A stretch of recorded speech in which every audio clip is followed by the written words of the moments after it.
we are counting down to On New Jersey's New Jersey Governor's Debate. It's happening this Sunday at Rider University. To break down the state of the race and the issues that matter most is Dr. Fanny Lauby. She is a professor of political science at Montclair State University. Good morning, Dr. Lauby. How are you today? Good morning. Thank you for having me. It's good to have you on. To be a professor of poli sci in this day and age, either you are very excited or you have a bottle of Tums on your desk. I don't know which, or maybe a combination of both. But it's a very interesting time to study. But I studied a lot of political science. And back when I did it, I'm a lot older than you. I know it could be controversial, but today I can only imagine what happens. The polls are tightening pretty dramatically depending on which poll you look at. But nonetheless, I mean, we started out with a chasm and we're down to this, which we kind of expected it would get tighter. But did you expect it to get this close as we got this close to the race coming to an end here in November? Well, based on the presidential election results of last year, it's not that surprising that the polls are closer because we saw a tightening of voter preferences in the presidential election last fall. So I think in terms of long-term perspective for New Jersey politics, it is a change definitely in trend and in voter preferences and voter affiliations. But no, this is somewhat closer to what we saw last year in the Mhm. fall in the presidential election. As I recall, looking back, I think we were between 7 and 9 points apart in the two candidates. And there was a point, I remember covering this race. I worked at Channel 7 at the time. And I remember that as we got into a week or two before the November election, I want to say that it actually increased, that it was supposed to be like 10 points that Governor Murphy was supposed to win by. And then we know what happened, where it was just a hair. So it's interesting to see. I think a lot of people uh, over the years have taken it for granted one way or the other. And New Jersey is not hardcore one way or the other. As we've had political people on here talk about, we tend to go back and forth with our governors every 8 years or so. So it's going to be interesting to see what happens. As younger people are getting more politically active, where do you think most are headed politically in New Jersey? I think the overall picture, when we look at the youth vote, either in the last governor's election, the last presidential election, overall, young voters under 30 tend to favor the Democratic Party.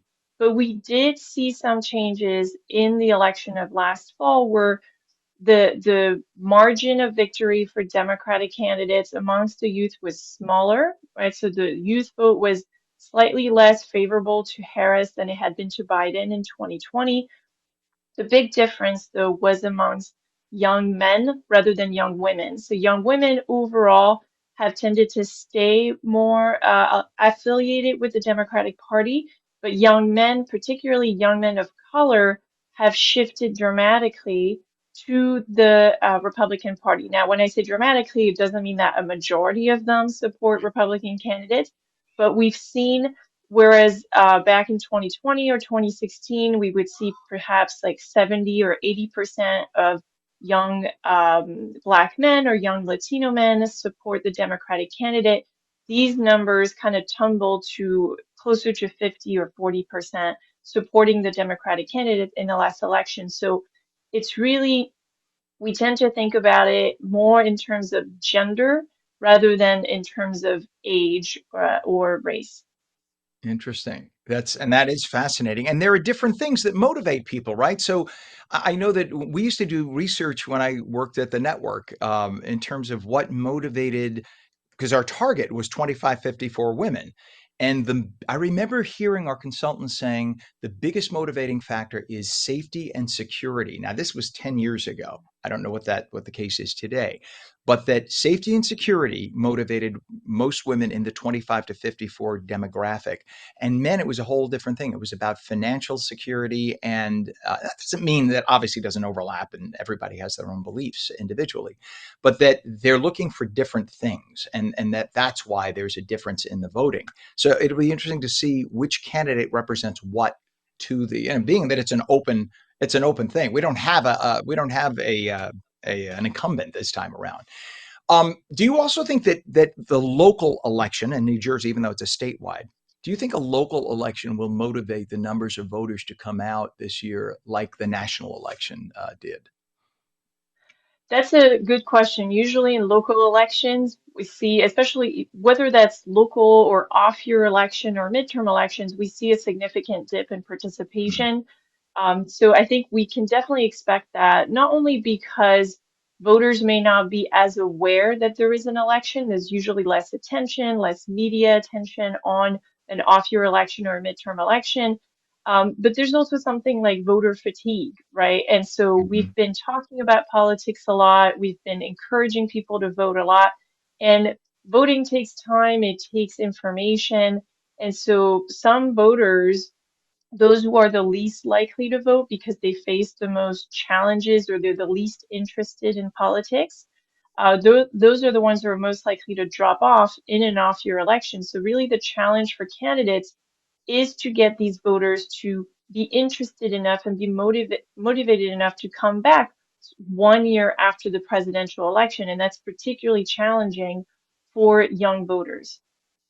Doctor, how does something like the Charlie Kirk assassination impact the motivating or impact the motivation, if you will, especially of younger voters to come out? Might that be something that might spark younger voters who would have thought, you know what, I'm not interested in voting in an off year? Might that spark some people to come and vote? I'm not sure. It depends how each candidate is shaping a message surrounding a particular event. I think it might definitely prompt more conversation, more discussion. So it really depends on how each candidate is integrating the assassination into its own campaign messages and how that might help them target one particular group of voter to get them out to vote. I don't know that broadly speaking, Mhm. it would have a significant effect on turnout, but maybe with certain groups with whom that kind of messaging resonates, that might be an argument that is strong enough to get them out to vote. But the candidate, whichever candidate, would have to embrace that as their own and get out there and make it their issue, if you will. And until one or the other does that, then it won't maybe have that factor, right? The motivating factor that one might think. What about the influence of debates? Now we have our big gubernatorial debate happening on Sunday at Ryder. What do you see in terms of the impact of debates on forming public opinion? Do they still have the impact that they did once? So I don't think they have the same impact they used to. I think the the public is very much set in its own ways. We have a much more polarized political environment these days, and so those who affiliate with one party tend to be really attached to it, and it's rare for them to to watch a debate and really change their minds simply because if you're if you have a partisan perspective, whatever you hear at the debate will either confirm something you already believe in, or you might be tempted to reject the information that you hear because it doesn't match your beliefs.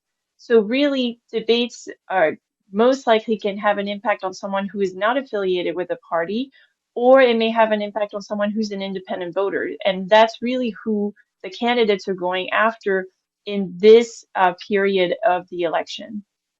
Professor of Political Science at Montclair State University, Dr. Fanny Lauby, thank you so much for joining us. Thank you for your insights. We appreciate you taking your time this morning for us. Thank you for having me. Have a great day. You as well. All right. Don't forget to check out the big debates going to be on this Sunday right here at On New Jersey. We're hosting it, and it's going to be very exciting to see. So definitely check it out.